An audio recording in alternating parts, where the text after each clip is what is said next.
এখানে ৩ জন, রামিসা দর্শন হত্যাকাণ্ডের ঘটনায় ৯ জন।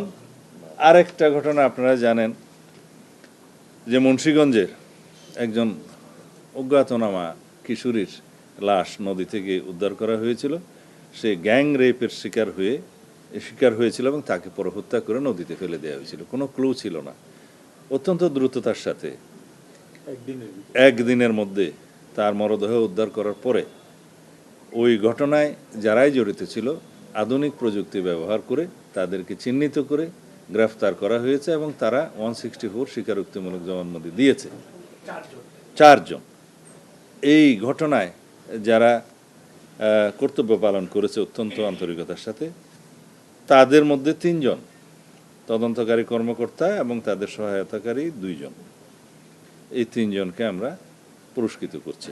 সর্বমোট 15 জন। এই জাতীয় আরও ঘটনা আছে যেগুলো আমরা পর্যায়ক্রমে পুলিশ বাহিনীর মোরাল বুস্ট আপের জন্য, নৈতিকভাবে তারা যাতে আরও স্ট্রং হয় এবং দায়িত্ব পালনে তারা উৎসাহিত হয়, অনুপ্রাণিত হয় এবং জাতীয়ভাবে স্বীকৃতিপ্রাপ্ত হয়, সেভাবে আমরা ব্যবস্থা নেব। আজকে শুরু করলাম, তা আমি এখন পড়ি কারা কারা পেল। পল্লবী থানার রামিসা ধর্ষণ হত্যা মামলায় যারা গ্রেফতার, তদন্ত এবং আদালতের বিচারিক কার্যক্রমে দায়িত্ব পালন করেছে তাদের মধ্যে এসআই নিরস্ত্র ওহিদুজ্জামান, তদন্ত কার্যক্রম সহায়তাকারী কর্মকর্তা মোহাম্মদ জাহিদ হোসেন, সহকারী পুলিশ কমিশনার পল্লবী জুন, এর 2 জনই পল্লবী জুন। আভিযানিক দল যারা গ্রেফতার করেছে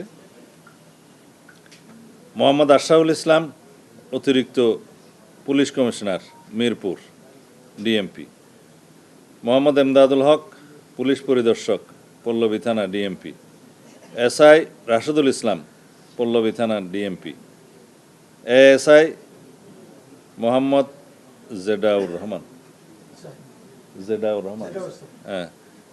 রহমান, পল্লবী থানা ডিএমপি, এএসআই মোহাম্মদ রিজন মিয়া, পল্লবী থানা ডিএমপি, কনস্টেবল মোহাম্মদ আশরাফুল আলম, পল্লবী থানা DMP, driver constable Mohammad Arif Mia, Pallabi থানা ডিএমপি। এখানে মোট 9 জন।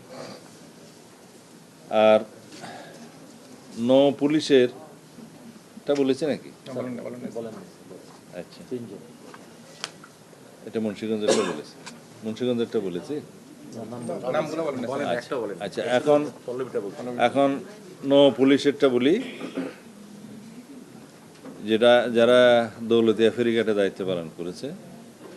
এসআই নিরস্ত্র মোহাম্মদ আবুজার গিফারি, চর জানাজাদ পুলিশ ফাঁড়ি মাদারীপুর, কনস্টেবল সাইফুল ইসলাম, কলাতলা পুলিশ ফাঁড়ি মাদারীপুর, কনস্টেবল মোহাম্মদ শফিকুল ইসলাম, কলাতলা পুলিশ ফাঁড়ি মাদারীপুর। আর মুন্সিগঞ্জ জেলা অজ্ঞাতনামা, এটা বোধহয় গজারিয়াতে অজ্ঞাতনামা মৃতদেহের পরিচয় শনাক্তকরণ ও গ্যাং রেপ সহ হত্যাকাণ্ডের রহস্য উদ্ঘাটন এবং তাদেরকে গ্রেফতার, তারপরে আদালতে উক্ত 4 জন আসামির স্বীকারোক্তিমূলক জবানবন্দি প্রদান ইত্যাদির জন্য যারা কর্তব্য পালন করছে, দায়িত্ব পালন করছে, তাদেরকে পুরস্কৃত করা হয়েছে। তাদের নাম বলছি: এসআই নিরস্ত্র রনি দেবনাথ, পিবিআই মুন্সিগঞ্জ জেলা; এসআই নিরস্ত্র রামপ্রসাদ ঘোষ; এসআই নিরস্ত্র জুবায়ের হোসেন। প্রত্যেককে আমরা সনদ দিয়েছি। তাদেরকে আর্থিক পুরস্কার দেয়া হয়েছে 20,000 টাকা করে। আমাদের পুরস্কার প্রদানের জন্য একটা তহবিল আছে, সেখান থেকে দেয়া হয়েছে। আর সার্টিফিকেট তো থাকলো। আইজি ব্যাচ পেয়েছে কয়েকজন।